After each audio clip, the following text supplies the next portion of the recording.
An excerpt from the novel Guarding Shakespeare.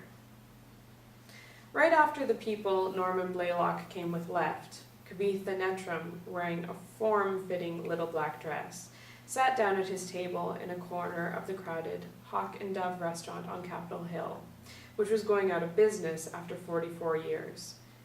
She placed a glass of what he was having in front of him.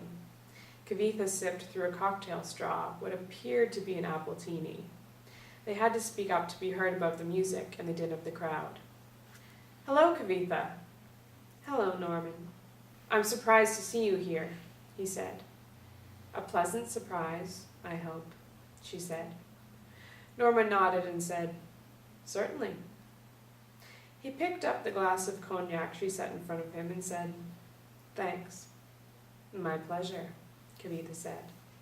"I just wanted to repay you for the tour of the Folger last week. You taught me a lot about the place.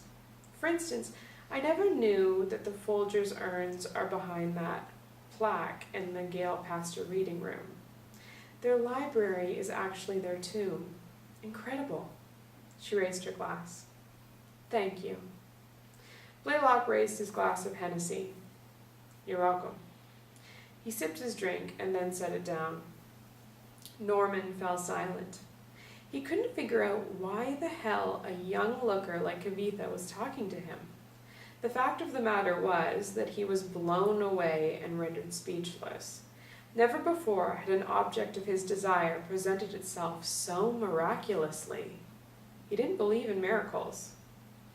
After a few moments, Kavitha said, "I overheard you and Tanya Gaunt discussing how you were passed over for promotion. It's a shame. I agree with Tanya. Nobody is more qualified for the position than you, I'm sure. It's a travesty, really. I'm sorry." Norm shrugged. The hiring committee just decided to go another way. After a moment, he asked, "How did you know I was here? I overheard you telling Officer Gaunt that you'd be here tonight to say farewell to this place."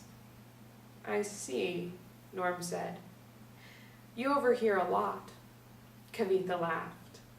"The guard's desk is only a couple of feet from the gift shop. I can't help but overhear the guards talking, even when they're whispering." Norm nodded. Kavitha sipped her drink and then said, "I also overheard Officer Gaunt say you were passed over because you don't have a bachelor's degree. I find it hard to believe that you even need a degree for that position after being on the job for decades. You're the best man for the job, period. You remind me of my history professor." She sighed and rolled her eyes. "I had a terrible crush on him." "Really?" said Norman. "Of course, Norm. He was knowledgeable and attractive. Very sexy.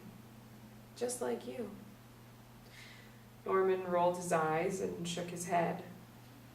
"I've just been listening to Folger Dawkins for 25 years. I'm just repeating what I've heard." "No, Norman. It's more than that." "If you say so," Norm said. "Really, I'm just a good listener and I remember what I read, that's all." He quickly changed the subject. "So, what's your degree in?" "I have a doctorate in art history from Oxford University." "Then why are you working in the Folger gift shop, doctor?" Kavitha shrugged.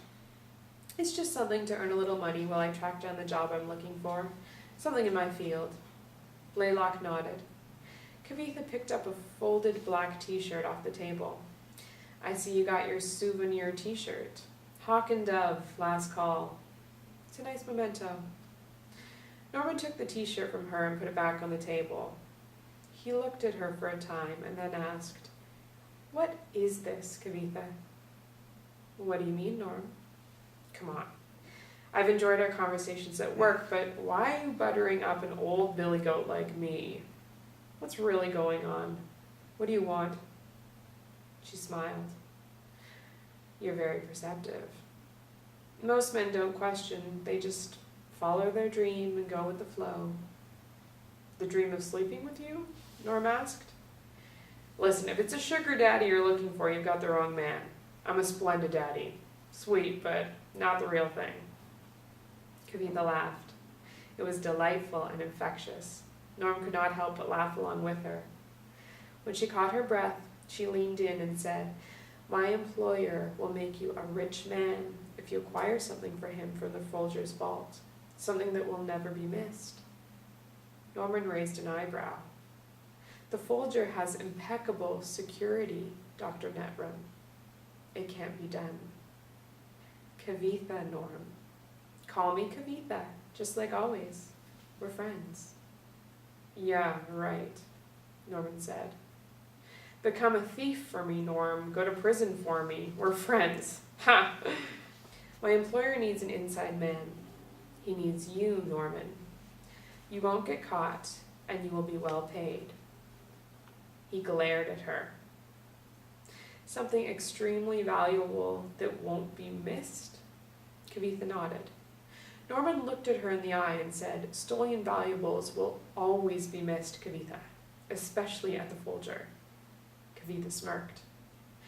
"Not if no one knows the valuable item was ever there," she said. Norman tilted his head. Kavitha smiled and then got deadly serious. "I'll arrange a meeting with my employer.